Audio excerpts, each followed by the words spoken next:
समाज पार्टी की मुखिया मायावती देश में दलितों की सबसे बड़ी नेता मानी जाती है। 2012 से बसपा पार्टी को लगातार हार का सामना करना पड़ रहा है।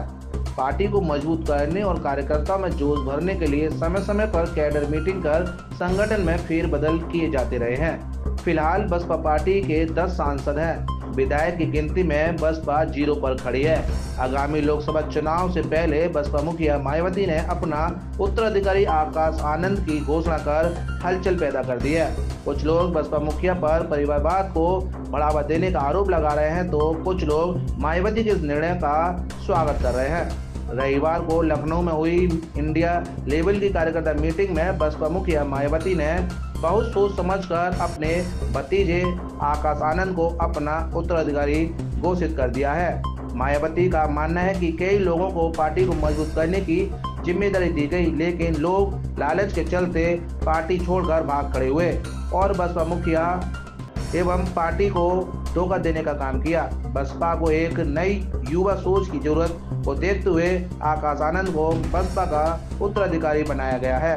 कानून और राजनीति के जानकार अधिवक्ताओं ने बसपा मुखिया मायावती द्वारा उत्तराधिकारी की घोषणा करने पर बसपा पार्टी को होने वाले नुकसान और फायदे को बयां किया है। देश की परंपरा है, देश की आज़ादी के बाद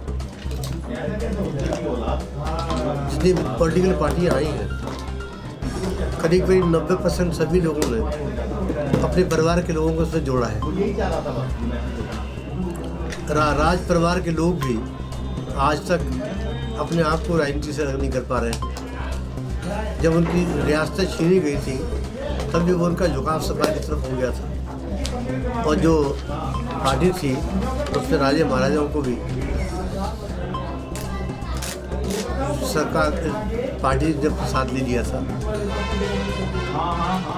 परंपरा एक सी है, संस्कार एक से है, व्यवस्था एक सी है, वोटर भी वही है और वही राजनेता है। तो जो मायावती जी ने स्टेप लिया है, हालांकि उन्होंने पहले घोषणा की थी कि मैं किसी को अपना पता नहीं बनाऊंगी और बनाऊंगी तो मेरे परिवार का नहीं होगा, लेकिन अब हालात दिन पर दिन बदलते हैं, परिस्थितियाँ बदलती हैं, वातावरण बदलता है, पॉलिटिकल जो सोच है वो भी बदलती रहती है। जैसा मायावती जी ने अपना तर्क दिया है कि मुझे इन 10-15 वर्षों में अधिकांश मेरे लोगों ने धोखा दिया है, मैं जिन पर विश्वास किया वो भी छोड़ के चले गए हैं। तो अब यह है कि उनको पॉलिटिकल लाइफ में रहना ही रहना है, काम करना है, जन विकास के लोगों के लिए जन कल्याणकारी भावना को लाना है, तो उन्हें पार्टी चलानी है। और वो ये चाहती है कि मेरे परिवार का एक मेंबर रहेगा तो मेरे लिए शायद वो वफादार रहेगा, लॉयल रहेगा, उसकी लॉयल्टी मेरे प्रति रहेगी। इसी आधार को लेकर अब ये देखा जाए मायावती के जन आधार आज भी है। पहले 10-15-20 साल पहले देखा जाए तो केवल जन आधार 2-3 लोगों के पास था। एक जन आधार बाबू जगजीवन के पास था, एक इंदिरा गांधी के पास जन आधार था, और किसी और लोगों पर नहीं हुआ करता था। चौधरी चरण सिंह भी जातिगत आधार पर वो भी रहे, लेकिन उनका भी परिवारवाद की तरफ चला गया। तो मैं समझता हूँ कि अगर मायावती जी अपने रुख को स्पष्ट कर देती है, अभी तक वो अपने आप को स्पष्ट नहीं कर पा रही है कि उन्हें सत्ता के साथ रहना है या विपक्ष में रहना है। जब वो विपक्ष में या सत्ता के साथ रहेंगी तो उनके जो वोटर हैं, उनके जो समर्थक हैं लाखों की संख्या में देश के अंदर, वो भी अपना मन बना लेंगे। तो उनको पहले तो तीसरी पार्टी के रूप में रहना उनके लिए नुकसानदायक है, मैं समझता हूँ। दो ही व्यवस्था हो सकती है, पक्ष या विपक्ष। तो या तो पक्ष में जाएं या विपक्ष में जाएं। अगर विपक्ष में जाती है तो उनकी स्थिति और अच्छी हो सकती है, क्योंकि शुरू से विपक्ष में नहीं है वो, और वो पक्ष में जाने पर क्या स्थिति होगी वो तो मैं नहीं कह सकता, लेकिन उनके जो समर्थक हैं, तो उनके जो पार्टी के मानने वाले लोग हैं या उनके जो फॉलोअर हैं, वो कम से कम स्पष्ट हो जाएंगे कि हमारी बहन जी का क्या रुख है। तो मायावती का ये स्टेप लेना कोई बिल्कुल नया नहीं है, और ना ही हम कोई इसके ऊपर कोई आश्चर्यचकित कह सकते हैं। ये वही है जो पहले भी लोग लेते रहे। आकाश आनंद को कितनी मेहनत करनी पड़ेगी? परिश्रम वो उस लड़के की आनंद की जो क्षमता है या उसके अंदर जो कैपेबिलिटी है या जो एबिलिटी है, विदेश से आए हैं वो अभी हालात से ज़्यादा वाकिफ़ नहीं है, लेकिन अपने आप को अगर मायावती जी का सानिध्य लेते हुए कार्य करते हैं या पुराने अनुभवों को साथ लेके करते हैं, तो कौन जाने कि नवयुवक है, शायद अच्छी सोच के साथ, अच्छी ऊर्जा के साथ आएगा तो काम आगे हो भी सकता है। लेकिन अभी ये भविष्य की बात है, अभी हम लोग प्रीमेच्योर बात होंगी अगर हम कोई बात उनके बारे में करते हैं तो मैं समझता हूँ कि वो उनके जो प्रयास है मायावती जी का, वो अपना व्यक्तिगत है, पार्टीगत है, पार्टी के हित में लिया होगा उन्होंने। तो मेरा कहना यही है कि उनको अपने आप को स्पष्ट कर देना चाहिए, या तो सत्ता पक्ष में रहें या विपक्ष में रहें। एक राजनीतिक दल के मुखिया द्वारा अपना उत्तराधिकारी घोषित किया जाना स्वागत करने योग्य है।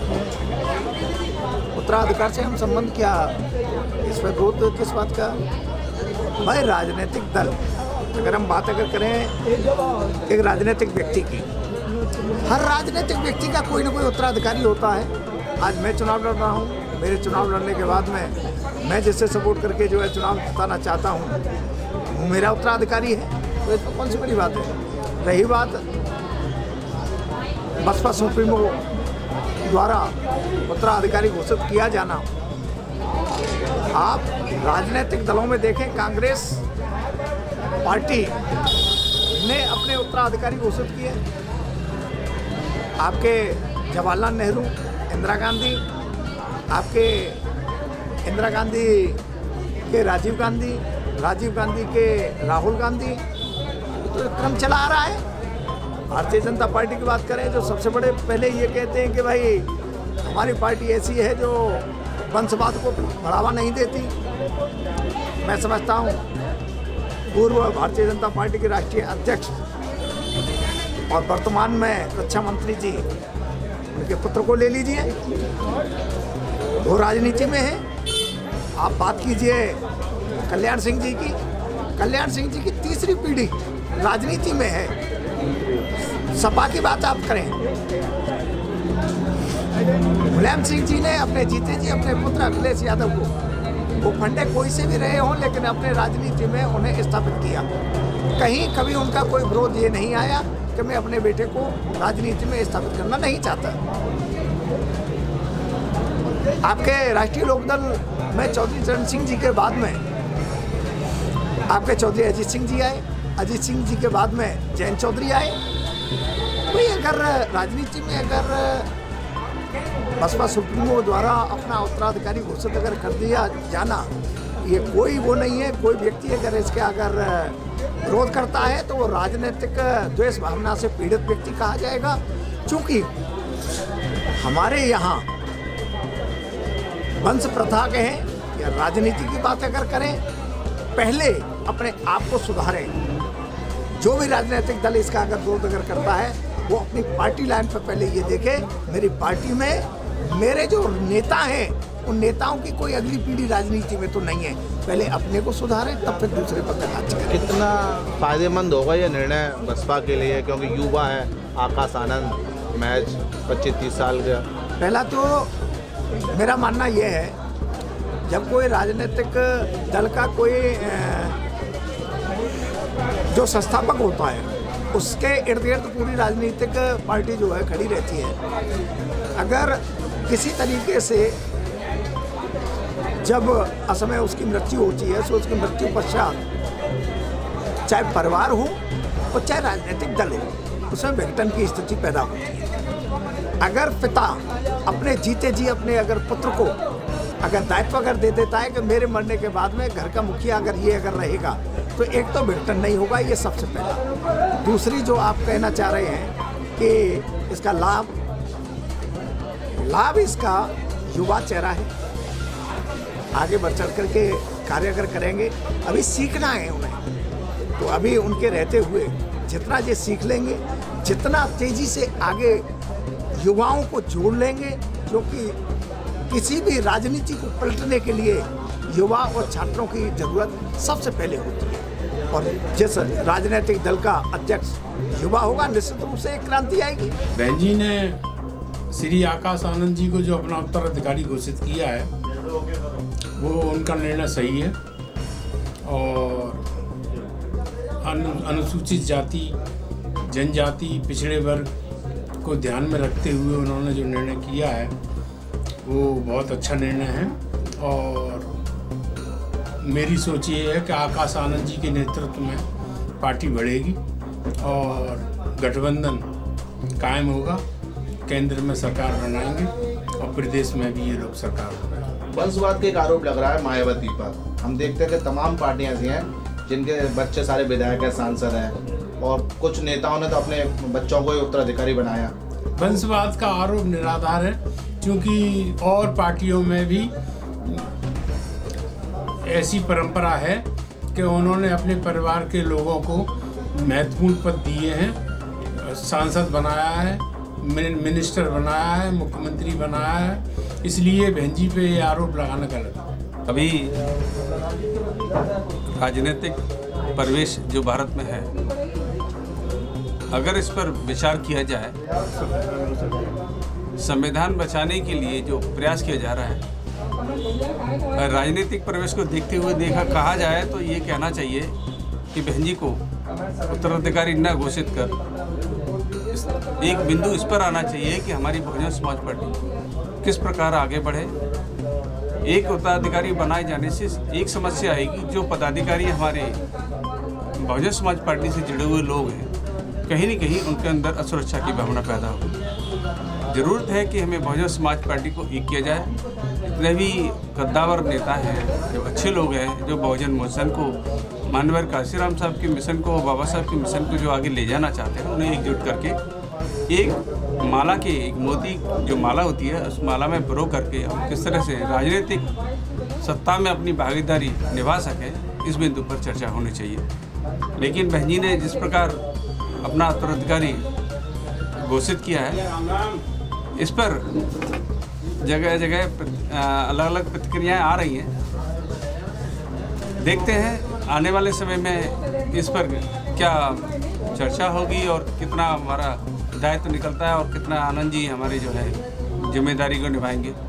अन्य पार्टियों को हमने जब देखा है तो सारे पार्टियों के लोग जो मुखिया हैं, उन्होंने अपने बच्चों को, अपने भतीजों को, अपने बहुओं को, सब में वंशवाद और परिवारवाद दिखाई दिया। जैसे हाल ही में आपने देखा कि टीपू सुल्तान, अखिलेश यादव मुख्यमंत्री बने, तभी बहुत ऐसा लगा कि साहब यादव मुलायम सिंह ने बहुत गलती की है, बेटे को बना दिया है, लेकिन वो एक सफल मुख्यमंत्री आज लोग कहते हैं।